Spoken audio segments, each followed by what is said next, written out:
Good evening everyone and welcome to today's session. आज हम लोग डिस्कस करने जा रहे हैं टेस्ट पेपर नंबर 7। ये हमारा डेली टेस्ट पेपर नंबर 7 है CDS एंड एसकेट का। तो let's start our today's video. सबसे पहला क्वेश्चन है कि 2 to the power of 122 plus 4 to the power of 62 plus 8 to the power of 42 plus 4 to the power of 64 plus 2 to the power of 130 is divisible always by which one of the following. इसमें कुछ option दिए 3, 5, 7 and 11। यहाँ पे already लिखा हुआ है क्योंकि ये वीडियो जस्ट एक सेकंड के लिए पॉज हो गई थी अभी, तो मैंने थोड़ा सा वर्किंग कर लिया था। तो 2 टू द पावर ऑफ 122 सबसे मिनिमम पावर पे ब्रेक किया हुआ वैल्यू है, तो उसको हम लोग कुछ नहीं करेंगे, लेकिन 4 के जगह लिख सकते हैं 2 का स्क्वायर और फिर उसके पावर में 62। सेम उसी तरीके से 8 को 2 का क्यूब और उसके पावर में 42, फिर से 4 आ गया तो 2 का स्क्वायर और उसके पावर में 64, और सबसे लास्ट में ऑलरेडी वो 2 के पावर में 130 के फॉर्म में। तो अब फर्स्ट वैल्यू में कोई चेंजेस नहीं आएगा, लास्ट वैल्यू में कोई चेंजेस नहीं आएगा, लेकिन यहां आ जाएगा 2 टू द पावर ऑफ 124, क्योंकि 62 एंड 2 यहाँ पे मल्टीप्लाई हो गए।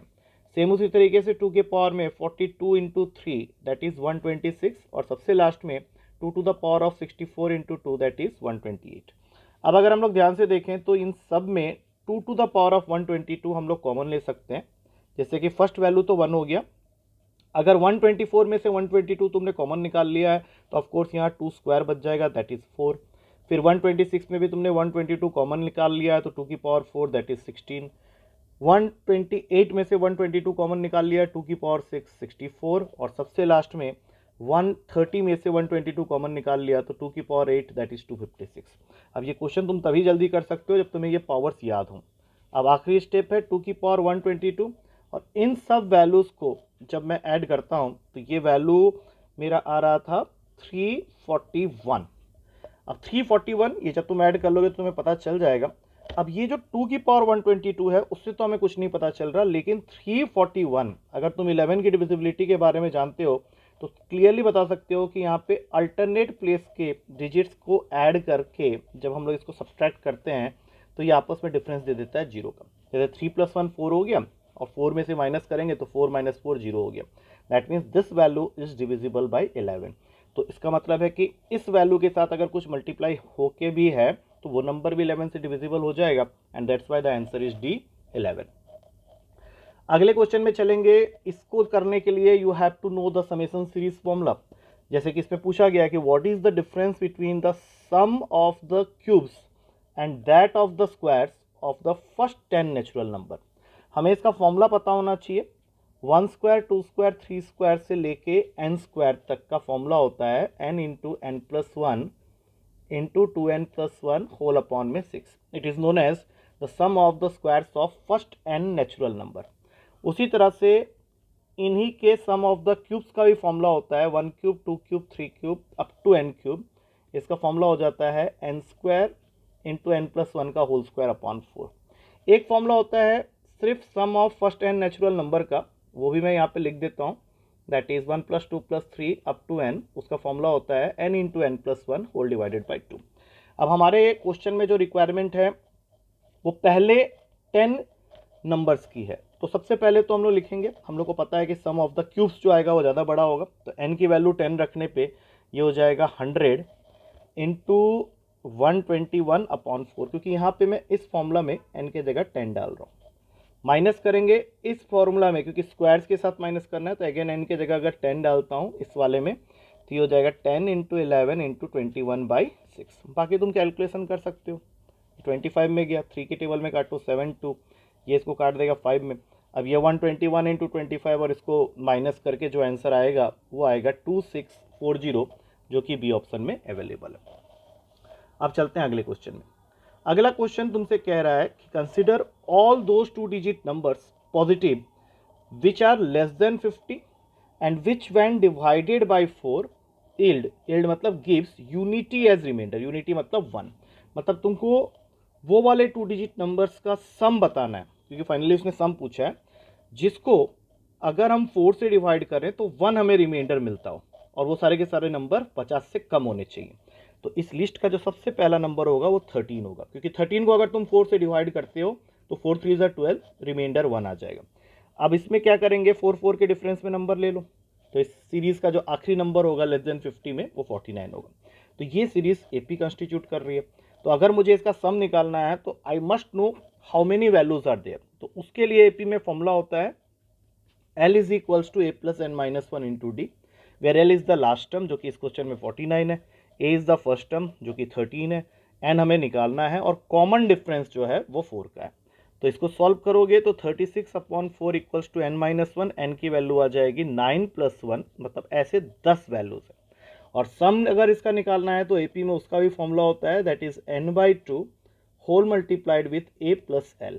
N हम लोग निकाल ही चुके हैं, तो 10/2, A पहला टर्म था 13, L आखिरी टर्म था 49, तो ये हो गया 5 इंटू 62, इसको मल्टीप्लाई करने पे आंसर आ रहा था 310। तो इसका सही आंसर हो गया A। अब चलते हैं अगले क्वेश्चन में। क्वेश्चन कह रहा है कि multiplication of a 3 digit number जो कि इस फॉर्म में है XY5, इसको हमने मल्टीप्लाई करना है with a digit Z such that जो तुम्हारा आंसर आना चाहिए वो होना चाहिए इस फॉर्म में। तो अब जब तुम इस क्वेश्चन को स्टार्ट करोगे, क्योंकि तुमको फाइनली क्वेश्चन में x plus y plus z की वैल्यू चाहिए, तो तुमको ये सोचना पड़ेगा कि z के जगह मैं 1, 3, 5, 7, 9 कुछ भी रखूं तो 5 से मल्टीप्लाई होकर वो यूनिट प्लेस में 5 देगा। मतलब 5 को मैं अगर किसी भी और डिजिट से मल्टीप्लाई करता हूं तो रिजल्टिंग प्लेस हमेशा 5 मिलेगा। तो ये कैसे डिसाइड करें कि किस नंबर से स्टार्ट करना है, तो ये आप तुम्हारे ऊपर डिपेंड करता है। तो मैंने क्या किया, पीछे से स्टार्ट किया, मैंने z को वैल्यू असाइन की 9 की।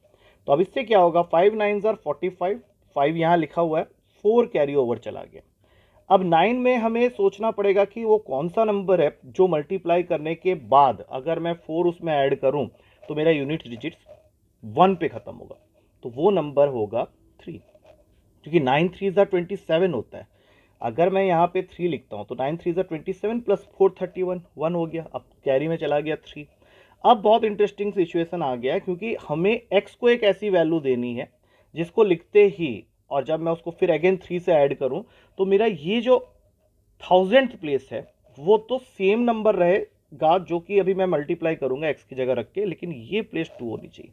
तो ऐसा एक ही नंबर हो सकता है x, दैट इज 1, क्योंकि अगर 9 को 1 से मल्टीप्लाई करें तो 9 आएगा और 9 प्लस 3 करेंगे तो 12, 2 यहाँ लिख के तुम यहाँ 1 लिखोगे। अब देखो ये x इक्वल्स टू 1 था, ये भी x इक्वल्स टू 1 था, तो तुम्हें तुम्हारे तीनों वैल्यूज मिल गए, x is 1, y is 3 and z is 9, और इसी का सम पूछा गया था, तो आंसर हो जाता है 13 जो कि पहले ऑप्शन में। कुछ हद तक हिट एंड ट्रायल ही लगाया मैंने इस क्वेश्चन में, तुम्हें भी इसी तरीके से करना है। अगले क्वेश्चन में चलेंगे। There are 3 numbers which are coprime to each other. Coprime का डिफिनेशन मैंने बताया था कि those numbers which are prime to each other, अब चाहे उसमें एक प्राइम हो, एक कॉम्पोजिट हो, या दोनों कॉम्पोजिट हो, या दोनों प्राइम हो, but in each case the HCF should be 1। तो तुम्हारे पास में 3 नंबर्स हैं ए, बी एंड सी जिनका कॉमन फैक्टर कुछ नहीं है, that is 1 only, that's why they are known as coprime. आगे दिया हुआ है कि such that the product of the first 2 is 286, तो इसमें से फर्स्ट 2 तो ए और बी है, तो इसका प्रोडक्ट हमें दिया हुआ है 286, and that of the last two अब बी और सी है, उसका प्रोडक्ट दिया हुआ है 770, और तुम्हें एक तरह से तीनों नंबर्स निकाल के उसका सम फाइंड करना है। तो हम लोग क्या करेंगे, इन दोनों को आपस में डिवाइड कर देते हैं। जैसे ही डिवाइड करेंगे ये दोनों कट गए, ए बाई सी का रेशियो आ गया। अब इसको तुम ऐसा करो 11 के टेबल में ही कट कर दो, तो ये 26 आएगा, ये 70 आएगा, आई थिंक ये और कट सकता है 13 एंड 35। तो इससे क्या हुआ कि तुमको पहला नंबर मिल गया 13, आखिरी नंबर मिल गया, मतलब तीसरा नंबर मिल गया 35। अब बीच वाली वैल्यू निकालने के लिए तुम इस वैल्यू को कहीं पे भी यूज़ कर लो, जैसे ए इक्वल्स टू 13 को फर्स्ट इक्वेशन में डाल लेते हैं, जहाँ पे लिखा हुआ था ए बी इक्वल्स टू 286, वहाँ पे तुमने ए की वैल्यू तो निकाल ही ली है, दैट इज 13, तो 13 into B is equals to 286, जो कि नेक्स्ट स्टेप में ही मुझे 286/13 करने पे वैल्यू मिल जाएगा बी का, and that is coming out to be, कितना आ रहा है, ए बी हमारा 286 था, ए हमारा 13 है, तो इसको अगर मैं डिवाइड कर रहा हूँ तो ये दे देगा मुझे 26। तो अब तुम यहाँ पे देख सकते हो कि तुमको तीनों वैल्यूज़ मिल गई हैं, बी की वैल्यू हो गई 26, ये हो गया, तीनों को ऐड कर लो तो तुम्हारा आंसर 71 सेकेंड, ए बी तुम्हारा 286 था और तुमने ए की वैल्यू निकाली हुई है यहाँ पे 13 की, तो ए इज इक्वल्स टू 286/13। तो 13 के टेबल में अगर तुम इसको कट करते हो तो ये तुम्हारा वैल्यू को क्या बना देगा, पहला 2 प्रोडक्ट तो तुम्हारा 12 का था ना, ये 13 आ रहा है, हमने इसको कट किया था 22, हाँ 26 70, 2 के टेबल में 13 एंड 35, ए हो गया 13, सी हो गया 35। पहले इक्वेशन में पुट किया 286/13, तो ये तुम्हारा 13 को अगर 286 से कट कर रहे हैं 26 आ रहा है, 22 आ रहा है, सॉरी ये 22 आ रहा है, तो यहाँ पे ये 22 हो गया। अब तीनों को ऐड कर लो, तो तीनों को ऐड करने पे ये आंसर आ रहा है 70 का, जो कि हमारे डी ऑप्शन में। ठीक है, अब चलते हैं अगले क्वेश्चन में। अगला क्वेश्चन थोड़ा सा क्रिटिकल क्वेश्चन है, क्योंकि काफ़ी बच्चों ने इसको गलत किया था।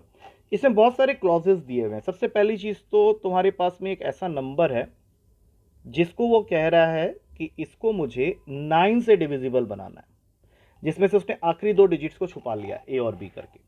साथ में वो ये भी कहता है कि जो लास्ट डिजिट होना चाहिए, मतलब बी जो होना चाहिए, it should be an odd value. तो बी अगर ऑड वैल्यू है, दैट मीन्स बी वैल्यू ले सकता है 1, 3, 5, 7 एंड 9। अब क्वेश्चन कह रहा है कि ऐसे कितने पेयर तुम बना सकते हो ए और बी के। मतलब ऐसा करते हैं, एक ए के लिए यहाँ पे बना लेते हैं, क्योंकि बी को तो हमने वैल्यू असाइन कर ही दिया, जिससे कि 2 चीज़ें सेटिस्फाई हो जाए। पहला कि पूरा नंबर डिविजिबल बाय 9 हो जाए और यूनिट डिजिट ऑड ही रहे। तो सबसे पहले 9 की डिविजिबिलिटी की बात कर लेते हैं। 9 की डिविजिबिलिटी हमें ये कहती है कि सारे डिजिट्स का जो सम होना चाहिए वो 9 के टेबल में आना चाहिए। तो एक बार ऐड करते हैं, 7 + 4 11, 11 + 9 20, 28, 34, 39, मतलब यहाँ तक का जो सम है वो 39 है। सपोज मैं अपना पहला केस इसमें डालता हूँ, तो 39 + 1 हो गया 40। अब 9 के टेबल में अगला नंबर जो 9 से डिविजिबल है वो है 45। दैट मीन्स ए को तुम यहाँ 5 वैल्यू दे सकते हो, तो एक पॉसिबिलिटी बन गई 5,1, और कुछ नहीं बनेगा। उसके बाद 3 को ले लो, तो 39 में अगर तुमने 3 ऐड कर दिया तो ये बन जाता है 42। और 42 के बाद जो नियरेस्ट वैल्यू तुमको मिलेगा 9 के टेबल का वो 45 ही है, तो 3 के साथ में तुमको एक और 3 लिखना पड़ेगा, तो एक पेयर बन गया। उसके बाद 39 में बी के जगह अगर 5 रख रहा हूँ तो ये हो जा रहा है 44। दैट मीन्स तुमको ए को वैल्यू असाइन करना पड़ेगा 1 का, तभी तो 44 + 1 45 होगा। अब 39 यहाँ पे ले लिया मैंने, सपोज 7। अब 7 को अगर मैंने यहाँ पे रखा तो ये हो जाता है 46, और 46 से नियरेस्ट 9 का मल्टीपल होता है 54, तो 8 ऐड करना पड़ेगा।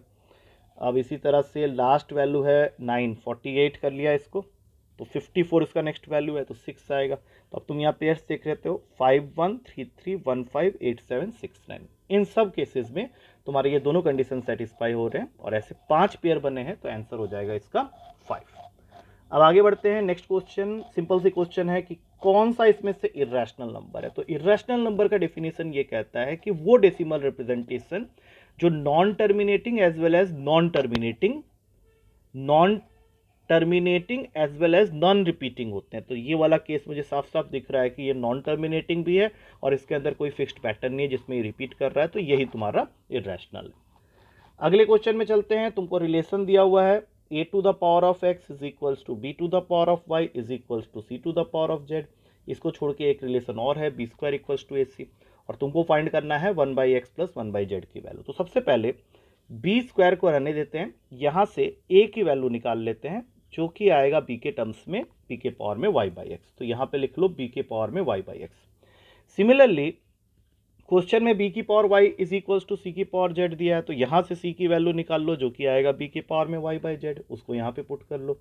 अब दोनों के बेस तो मैंने सेम कर दिए, तो दोनों के पावर्स ऐड हो जाएंगे क्योंकि दोनों मल्टीप्लिकेशन में।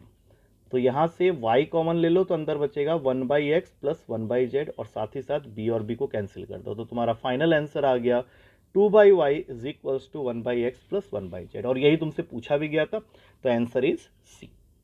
अब चलते हैं अगले क्वेश्चन में। तुम्हारे पास में एक रिलेशन दिया हुआ है एंड आई एम श्योर कि इसमें कंपोनेंडो एंड डिविडेंडो लगेगा, तो उसके बारे में पहले मैं बता देता हूँ कि कंपोनेंडो एंड डिविडेंडो लगाने का मतलब है कि अगर किसी क्वेश्चन में रेशियो है a/b इक्वल्स टू c/d, तो we can always write a + b upon a - b is always equals to c + d upon c - d, और इसको हम लोग बोलते हैं कंपोनेंडो एंड डिविडेंडो प्रॉपर्टी। तो जैसे ये क्वेश्चन मुझे दिखा, तो इसमें हम लोग क्या करेंगे, लाइक टर्म्स वाले पेयर को एक तरफ कर लेते हैं। अब ये यहाँ मल्टीप्लिकेशन मेथड नीचे चला गया, और यहाँ पे 4c + 7d था, वहाँ से हम लेफ्ट हैंड साइड से ले आए 4c - 7d को। अब इसमें ये प्रॉपर्टी लगा दो, तो ये बन गया 4a + 7b + 4a - 7b, और नीचे आ जाएगा 4a + 7b -4a + 7b। Same काम यहाँ पे भी कर लो, 4c + 7d + 4c - 7d, और नीचे आ जाएगा 4c + 7d - 4c + 7d। अब +7b - 7b गया, 4a - 4a गया, तो ऊपर आ गया 8a/14b।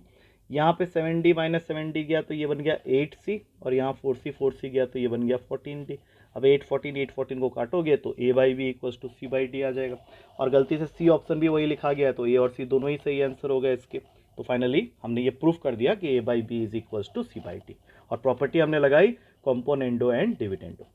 ना coming to the last question, यहाँ पे a + b = 2c दिया हुआ है, तो तुम यहाँ पे वैल्यूज ले सकते हो, वैल्यू पुटिंग से कर लो, जल्दी हो जाएगा।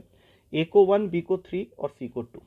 अगर ध्यान से सोचो तो ये कंडीशन सेटिस्फाई हो जा रहा है इससे, क्योंकि a और b मिलाने पे, a + b मिलाने पे 1 + 3 हो जाता है 4, और 2c मतलब 2 × 2 ये भी हो रहा है 4।